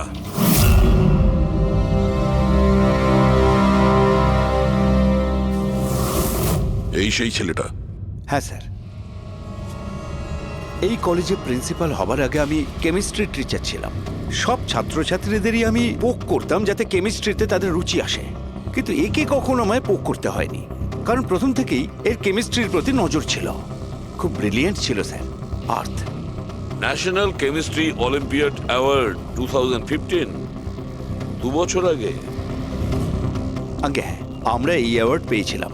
আর শালুকের কথা অনুযায়ী ওর মৃত্যু 2 বছর আগে হয়েছিল। আপনাকে কেউ কিছু বলেনি যে ও চলে গেছে, ও নিখোঁজ হয়ে গেছে? পুলিশের রিপোর্ট তো নিশ্চয়ই করেছে।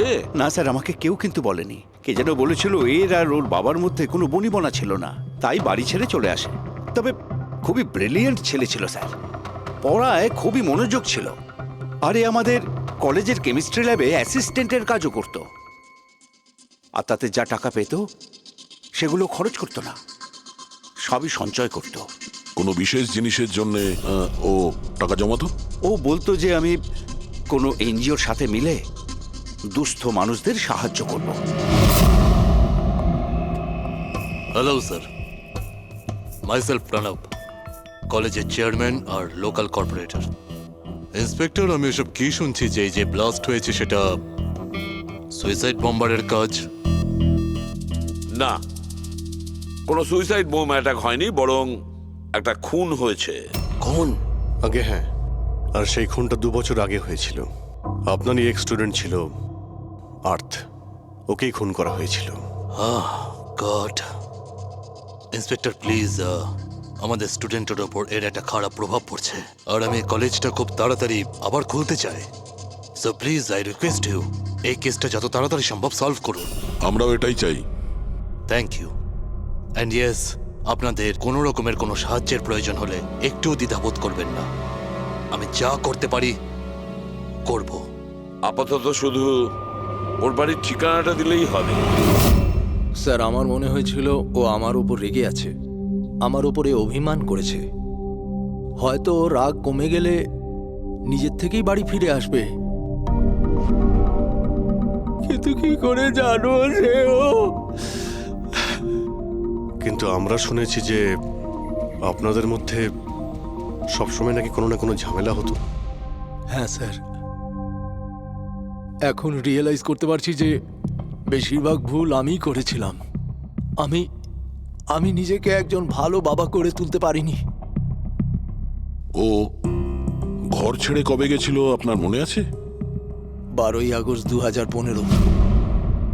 বলেছিল কলেজ যাচ্ছে, তারপর আর ফিরে এলো না। আপনি আপনার ছেলের বন্ধু বান্ধবদের জিজ্ঞাসাবাদ করেননি? হ্যাঁ স্যার, করেছিলাম, কিন্তু ওরা কিছু বলতে পারলো না। পুলিশে নিশ্চয়ই কমপ্লেন লিখিয়েছিলেন? প্রত্যেকটা স্টেটের খবরের কাগজে ওর হারিয়ে যাওয়ার খবর ছাপিয়েছিলাম, কিন্তু তাতেও কিছু হয়নি। আমরা ওর রুমটা কি একবার দেখতে পারি? স্যার, ও চলে যাওয়ার পর থেকে ঘরটা বন্ধই রেখে দিয়েছিলাম। যদি আপনারা মনে করেন যে এখান থেকে কিছু নিলে ওর খুনিকে ধরা সম্ভব হবে, তাহলে প্লিজ প্লিজ আপনারা নিতে পারেন। এসব কেমিস্ট্রির বই, আমরা তো কিছু বুঝতেই পারবো না এর। ডক্টর সালুকে স্যারকে পাঠিয়ে দিই, যদি উনি কিছু বলতে পারেন। আচ্ছা, এই যে ফটোগ্রাফটা আছে এইখানে, কলেজের প্রিন্সিপাল স্যারের সঙ্গে যে 4 জন আছে এইখানে, এদের সবাইকে চেনেন আপনি? হ্যাঁ, এরা ওর ছোটবেলাকার বন্ধু।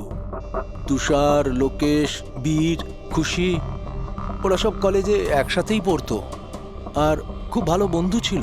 আচ্ছা, এদের সঙ্গে একবার দেখা করি। এদের অ্যাড্রেস দিন তো আমায়।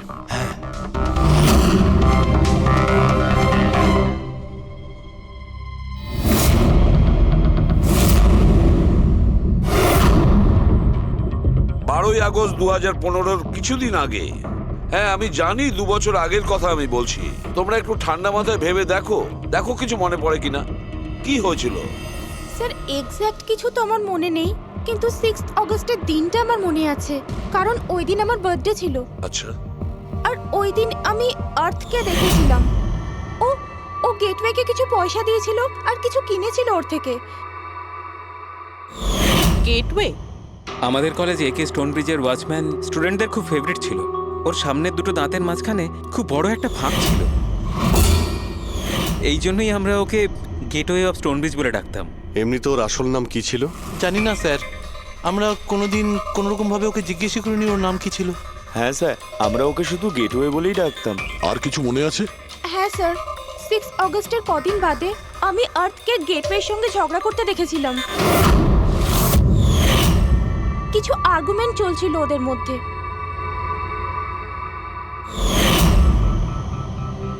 ঠিক আছে, তোমরা যেতে পারো। যদি দরকার পড়ে তোমাদের আবার ডাকবো।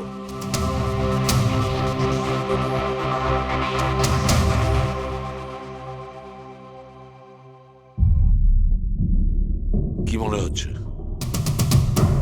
গার্ডকে আমাদের ধরতে হবে, ও নিশ্চয়ই কিছু বলতে পারবে। আর স্যার এই ছেলেটা ওয়াচম্যানের থেকে কি কিনছিল? এক্সকিউজ মি স্যার, হ্যাঁ আমি আপনাদের কিছু বলতে চাই। কি? হয়তো আপনাদের এটা শুনে একটু আশ্চর্য লাগবে, কিন্তু আমি আগে থেকেই জানতাম যে আর্থ মারা গেছে। কি? ও মারা গেছে এটা তোমার কেন মনে হয়েছিল? দ্যাট আই ডোন্ট নো, এটা একটা গাট ফিলিং। আমি আগে থেকেই জানতাম যে ব্যাস আর্থ আর বেঁচে নেই। আর কি কারণ আপনার এই গাট ফিলিং এর? কারণ আছে স্যার, এই দেখুন ফেসবুকে আর্থের প্রোফাইল, এই সমস্ত পিকচার্স আর পোস্টস। কিন্তু 12 অগস্টের পর ও যেটা পোস্ট করেছিল তাতে আমি কমেন্টস করেছিলাম, কিন্তু ও কোনো রিপ্লাই করেনি। রিপ্লাই দেয়নি মানে আপনি ধরে নিলেন যে ও মারা গেছে?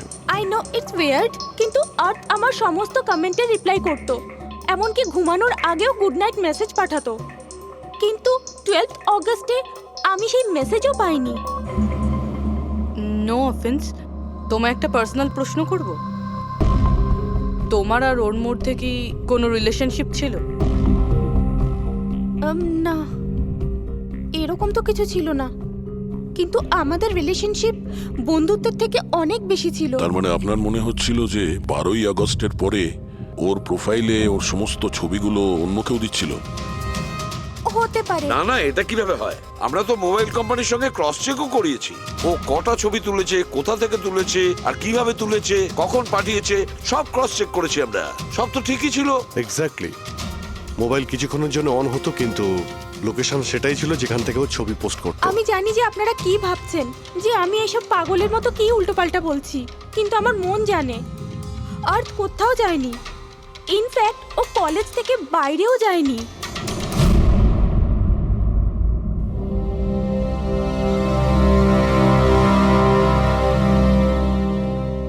স্যার, হ্যাঁ স্যার এটা দেখুন, খুশি ঠিক বলছিল, আর্থ কোথাও যায়নি। এটা কি করে সম্ভব? স্যার আমি সব ছবির রিভার্স ইমেজ চেক করেছি। রিভার্স ইমেজ মানে যা থেকে তার ডিটেলসটা পাওয়া যায়? হ্যাঁ স্যার, যদি ধরুন কোনো ছবি আমরা ইন্টারনেটে আপলোড করি, তাহলে সেই ছবির সব ডিটেলস আমরা পেয়ে যাব। কটার সময় তোলা হয়েছিল, কোথায় তোলা হয়েছিল, সব। আর যদি ওই ছবি কেউ কোনো এডিট করতে চায় বা ট্যাম্পারিং করতে চায়, তাহলে আমরা অরিজিনাল ফটোটাও কি আছে সেটা বুঝে যাব। আর স্যার আর্ট 12ই আগস্টের পর থেকে যতগুলো ছবি আপলোড করেছিল, আমি সেগুলোর রিভার্স ইমেজ চেক করেছি। এই দেখুন স্যার কি পেয়েছি।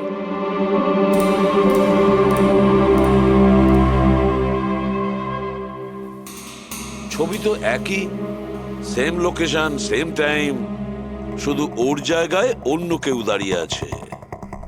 কেউ এডিট করে এটাকে এর জায়গায় আর্টের চেহারা লাগিয়ে দিয়েছে। এক্স্যাক্টলি। তার মানে ছেলেটা ওই সব জায়গায় যায়নি, বরং এ তো কলেজ থেকেই বাইরে যায়নি।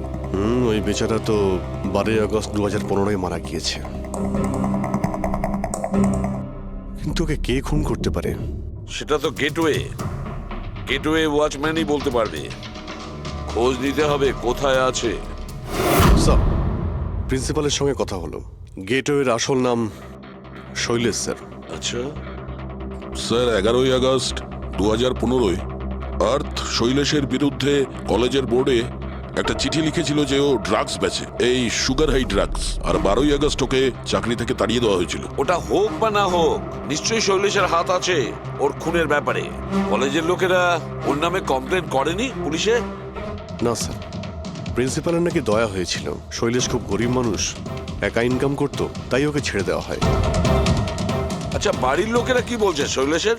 শৈলেশের বাড়ির লোক এখান থেকে 600 কিলোমিটার দূরে একটা গ্রামে থাকে। শৈলেশের সাথে তো ওদের 2 বছর কোনো যোগাযোগই নেই। ওরা তো নিজেরাই ওকে খুঁজছে। কিন্তু ওর বাড়ির লোক জানতে পেরে গেছিল যে শৈলেশ ড্রাগ বিক্রি করে। তো ওরা এটা ভেবে নিয়েছে ওকে হয়তো পুলিশে ধরে নিয়েছে আর জেলে পড়ে রয়েছে। এ কিরকম ফ্যামিলি? খোঁজার একবার চেষ্টাও করেনি? এই শৈলেশ 2 বছর ধরে নিখোঁজ, একবারও বাড়ির লোককেও ফোনও করেনি। চাকরি থেকে তাড়িয়ে দিয়েছিল আর 2 বছর ধরে বাড়ি যায়নি, তাহলে গেল কোথায়? দয়া, আমি জানি শৈলেশ কোথায় আছে।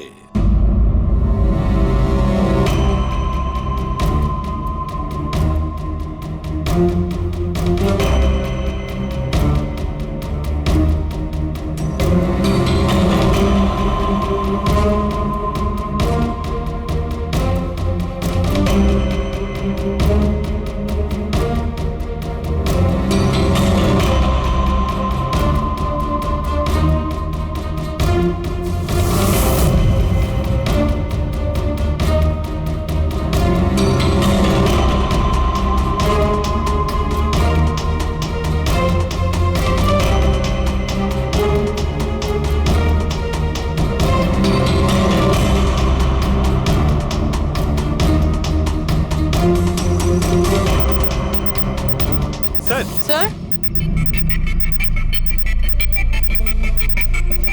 স্যার পেয়ে গেছি। এই দেখুন।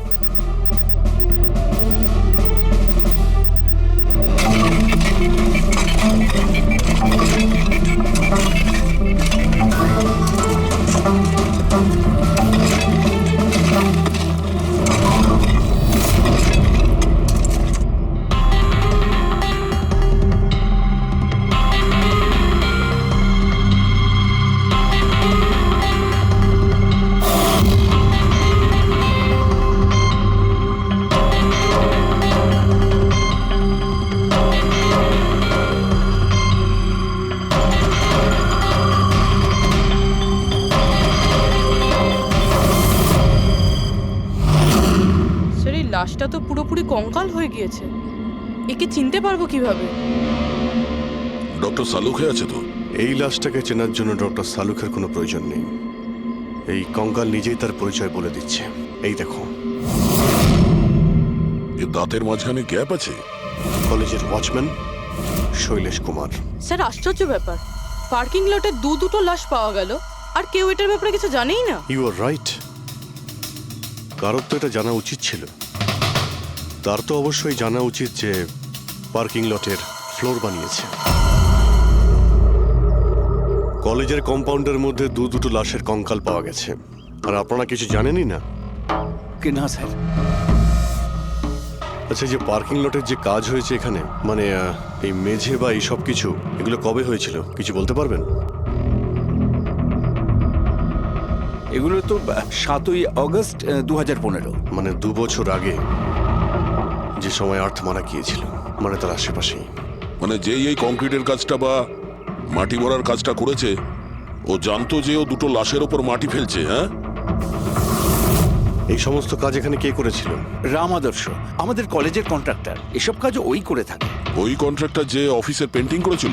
আগে হ্যাঁ, এই পার্কিং লট আর মাটি ঢালার কাজ ওই করেছে স্যার। এই রাম আদর্শ থাকে কোথায়? লোকটা তো দেখছি বাড়িটা বেশ ভালোই হাঁকিয়েছে। একজন কন্ট্রাক্টরের এত বড় বাড়ি।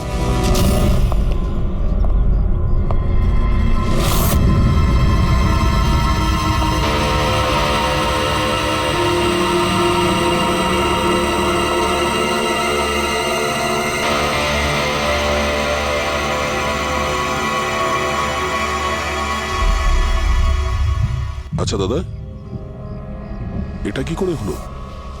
কি আর বলবো বাবা, আমার তো আর জীবনের প্রতি মায়া দয়াই নেই।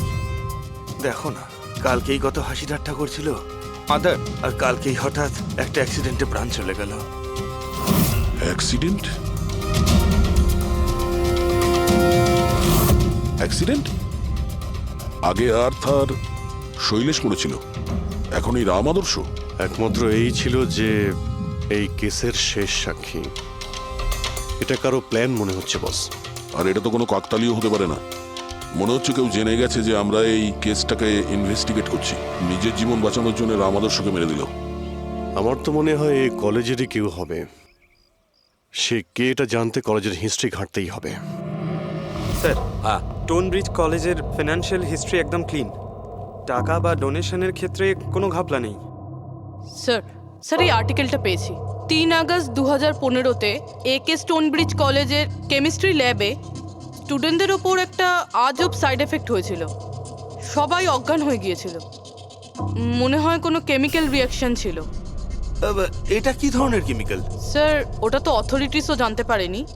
সবাই এটাই মেনে নিয়েছিল যে কোনো একটা স্টুডেন্ট হয়তো দুটো কেমিক্যালকে একসাথে মিলিয়ে ফেলেছিল। কেমিক্যাল রিঅ্যাকশনের এত স্ট্রং এফেক্ট যে সেটা পুরো ল্যাবে ছড়িয়ে পড়ে।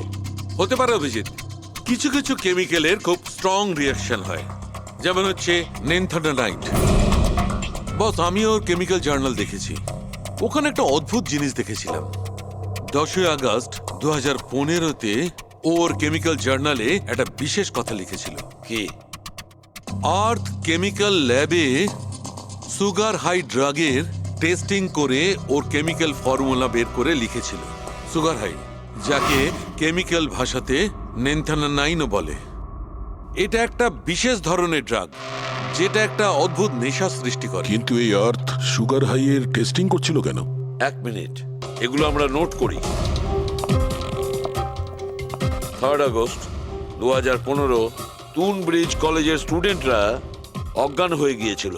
6 আগস্ট 6 তারিখ খুশি আর্থকে শৈলেশের সঙ্গে সুগার হাই ড্রাগ কিনতে দেখে ফেলেছে। 7 আগস্ট কলেজের পার্কিং লট তৈরি হয়, কনস্ট্রাকশন শুরু হয়।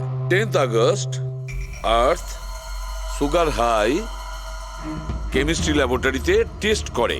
11 আগস্ট আর্থ কলেজ বোর্ডকে জানিয়েছিল শৈলেশ কলেজে ড্রাগস বিক্রি করে।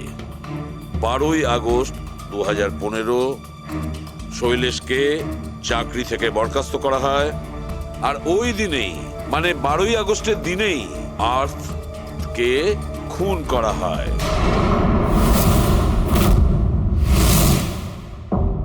হয়ে গেছে? কি বুঝতে পারলে?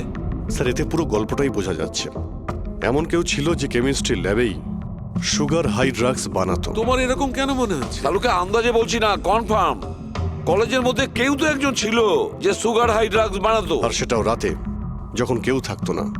আর তার সঙ্গতে ছিল কলেজের ওয়াচম্যান শৈলেশ। আর সেই ড্রাগসই শৈলেশ কলেজের স্টুডেন্টদের বেচতো। সেই কারণে 3 তারিখে স্টুডেন্টস ল্যাবে অজ্ঞান হয়ে গেছিল স্যার। তার আগের রাতে ড্রাগস বানানোর পরে ওরা ওই জিনিসপত্রগুলো ঠিকমতো পরিষ্কার করেনি, সেই কারণেই হয়তো একটা স্ট্রং কেমিক্যাল রিয়াকশন হয়েছিল। এবারে বুঝতে পেরেছো? সেটা তো বুঝলাম, কিন্তু ভাই আমাকে একটা কথা বলো, আর্থের সন্দেহ কেন হয়েছিল? কারণ স্যার ও ল্যাবে অ্যাসিস্ট্যান্টের কাজ করত। ও হয়তো দেখেছে স্টোর রুম থেকে কেমিক্যাল আর জিনিসপত্র সরে যাচ্ছে, তখন ওর সন্দেহ হয়। আর যখন এই কেমিক্যাল রিয়াকশনটা হলো, আর তখন ওর বিশ্বাস হয়ে গেল কেউ ল্যাবের ব্যবহার করছে ড্রাগ বানানোর জন্য।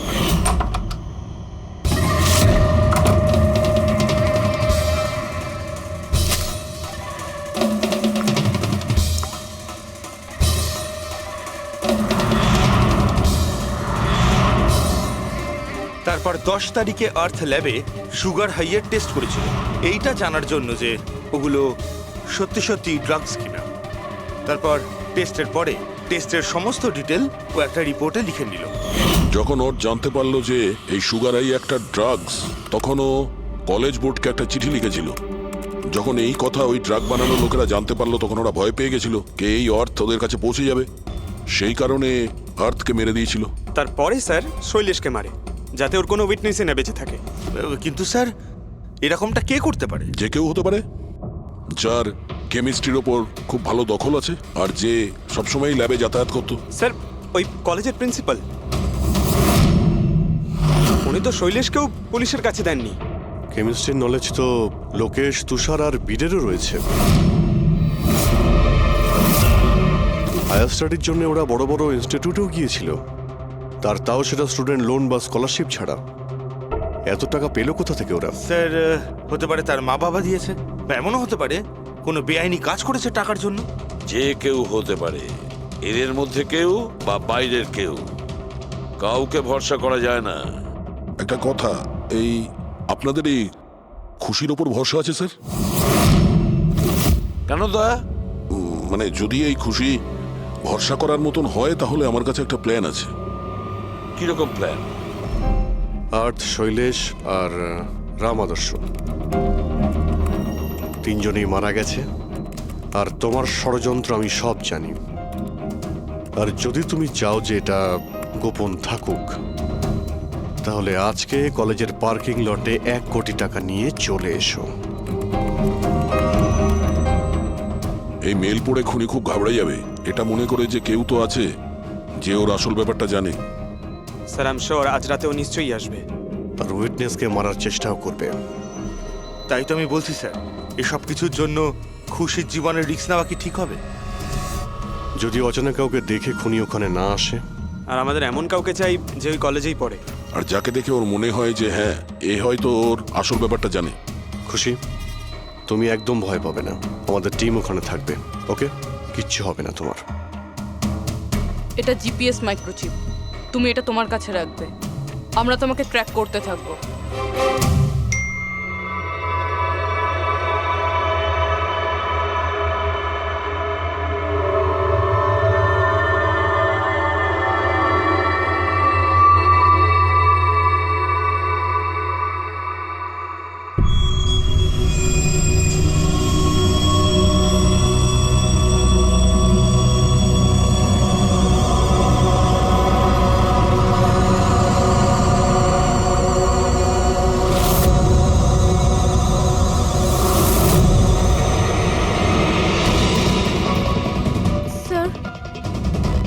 আপনারা কাউকে দেখতে পেলেন কি?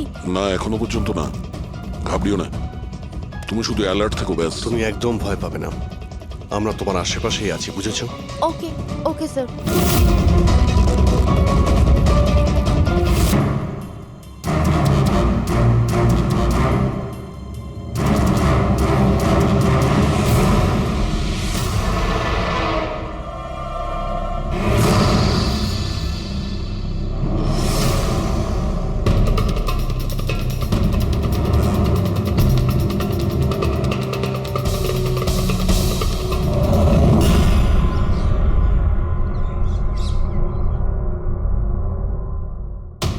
স্যার খুনি মেল পড়েও আসেনি? আরে পঙ্কজ, হতে পারে সে মেলটা দেখেইনি। বা এটা হতে পারে যাদের আমরা মেল করেছিলাম এদের মধ্যে কেউ খুনি নয়। খুশি, তুমি অনেকটা টায়ার্ড হয়ে গেছো, যাও তুমি ঘরে গিয়ে rest now. And thanks for everything. যদি কোনো জিনিসের প্রয়োজন হয় আমাদের ফোন করো, ওকে?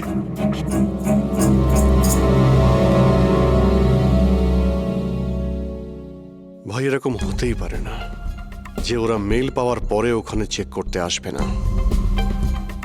রবি, লোকেশনটা ভালো করে চেক করো, যেখানে খুশি ছিল তার আশপাশে আর কে কে ছিল। এই রাম আদর্শের ডিটেলসও চেক করতে হবে, এত বড় লোক কি করে হলো। খুনিকে ব্ল্যাকমেল করছে হয়তো। ব্ল্যাকমেল যদি করেই থাকে তো ওর টাকা কোথা থেকে আসতো? ফ্রেডি, ওর অ্যাকাউন্টটা ভালো করে চেক করো, দেখো ওর কাছে টাকা কোথা থেকে আসতো। স্যার পেয়ে গেছি, কাল রাতে তুষার, লোকেশ আর বীরের লোকেশন কলেজের আশেপাশেই ছিল। মানে এরা তিনজন মিলে ড্রাগস বানাচ্ছিল? এদের সবার ডিটেলসটা বের করো পঙ্কজ। কিন্তু স্যার এরা যদি ওখানেই থেকে থাকে তাহলে পার্কিং লটে এলো না কেন? দেখতে এসেছিল হয়তো যে ওদের ব্ল্যাকমেল কে করছে।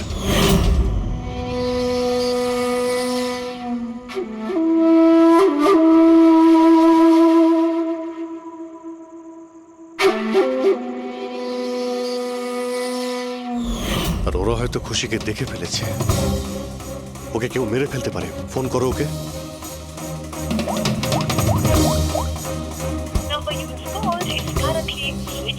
সুইচ অফ আসছে। Switched off? স্যার এই তো 2 মিনিট আগেও ফ্রেন্ডসবুকে একটা স্ট্যাটাস আপডেট করলো, need a break, going on holiday. তাহলে ফোনটা সুইচ অফ হলো কি করে? আচ্ছা, খুশির কিছু ওই চিপ যেটা আমরা দিয়েছিলাম সেটা হয়তো ওর কাছেই আছে। ও লোকেশন ট্র্যাক করে ও কোথায় আছে। স্যার, এই রাম আদর্শর রাম কাহিনী আমার মাথায় ঢুকে গেছে। 2রা আগস্ট 2015-র পরে ও একটার পর একটা বড় বড় গভর্নমেন্ট প্রজেক্ট পেতে থাকে এবং তার ফলেই ও আজকে এত বড় লোক। আর এই সমস্ত প্রজেক্ট দিয়েছিল একটাই লোক, প্রণব, কলেজের চেয়ারম্যান।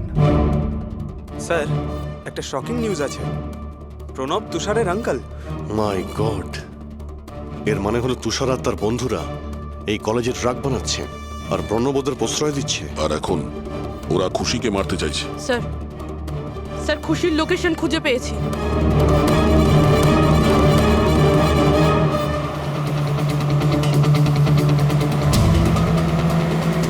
খুশি এখন কোথায় আছে? স্যার কোনো একটা আন্ডার কনস্ট্রাকশন সাইটে গিয়ে আটকে গেছে।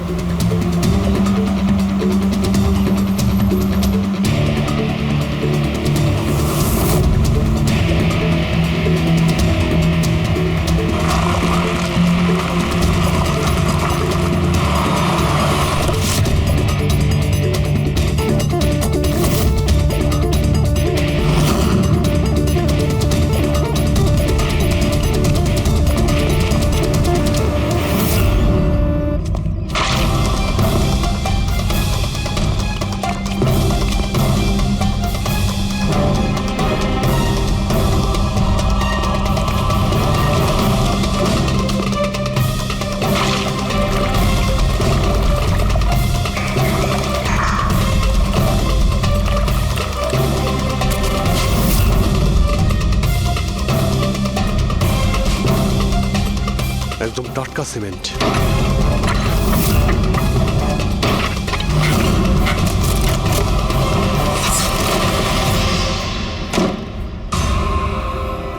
খুশি?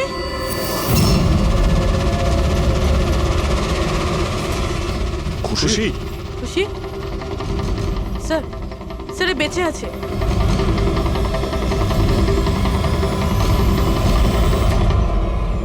খুশি?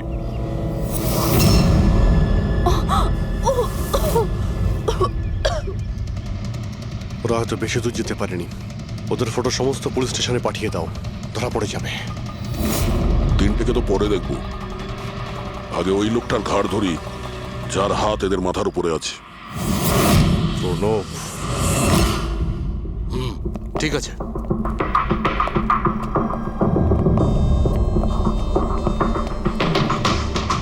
আপনারা? আগে হ্যাঁ, ওই দিন তো আপনিই বলেছিলেন যদি কোনোদিন কোনো প্রবলেম হয় আপনার কাছে চলে আসতে। হ্যাঁ, অফকোর্স আই রিমেম্বার। প্লিজ আমাকে বলুন আপনাদের কিভাবে সাহায্য করতে পারি। না ঠিক আছে, আমরা এখানে কিছু জিজ্ঞাসা করতে আসিনি, একটা ব্যাড নিউজ দিতে এসেছি। Bad news? আগে হ্যাঁ, ওই মেয়েটা আছে না খুশি, ও বেঁচে গেছে। খুশি? কে খুশি? চিনি না আমি। কি বলছেন আপনি? আপনি এত নার্ভাস হচ্ছেন কেন?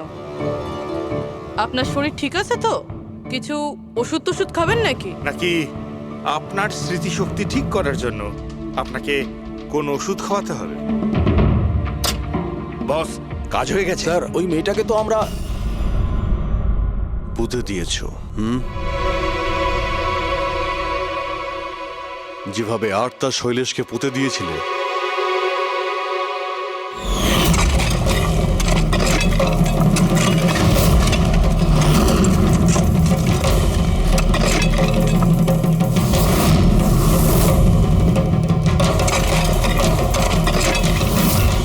অন্তত ওই জুতোর থেকে ওই সিমেন্টগুলো তো পরিষ্কার করে নিতে, যার নিচে ওই মেয়েটাকে কবর দিয়েছো। হ্যাঁ, আর ওকে আমরা বাঁচিয়েও নিয়েছি। বলুন প্রণব বাবু, কিছু বলবেন আপনি? আমি অনেক টাকা কামাতে চেয়েছিলাম, আর তার জন্য সব থেকে সহজ উপায় ছিল ড্রাগস। আর আজকালকার ছেলে মেয়েদের এই নেশা করতে বেশি সময় লাগে না। আর তারপর আমি ড্রাগস বাইরে থেকে নিয়ে এসে আমার স্টুডেন্টদের বিক্রি করতে চাইনি। এই জন্য আপনি নিজেই ড্রাগস বানানো শুরু করে দিলেন এই কলেজের ল্যাবে। আর ওগুলো বিক্রি করার দায়িত্ব দিয়ে দিলে ওয়াচম্যান শৈলেশকে। আর আর্থ যখন তোমার সত্যিটা জানতে পেরে যায় তখন তুমি ওকে মেরে ফেলো। আর শৈলেশকেও মেরে দিয়েছেন যাতে কোনো উইটনেস না থাকে। হ্যাঁ, তোমার কি মনে হলো পার্থের ফোনটাকে এখানে ওখানে পাঠিয়ে দিলেই পুলিশ বোকা বনে যাবে? হ্যাঁ, তোমাদের মধ্যে সেই মহান ব্যক্তিটি কে যে আর্থের মোবাইল নিয়ে ভারত ভ্রমণ করতে বেরিয়েছিল? ও, সেটা তুমি ছিলে? হ্যাঁ, সোশ্যাল মিডিয়াতে ফটো আপলোড করার খুব শখ না তোমার? অনেক শহর তুমি ঘুরেছ, কিন্তু আসামি যতই ঘুরুক শেষে তাকে একটাই জায়গায় আসতে হয়, জেল। তোমরা তিনজন সেখানেই যাবে। আর খুব তাড়াতাড়ি তোমার ভাইপো তুষার আর তার দুজন সঙ্গী লোকেশ আর বীর ওরা ওখানে চলে আসবে। হ্যাঁ,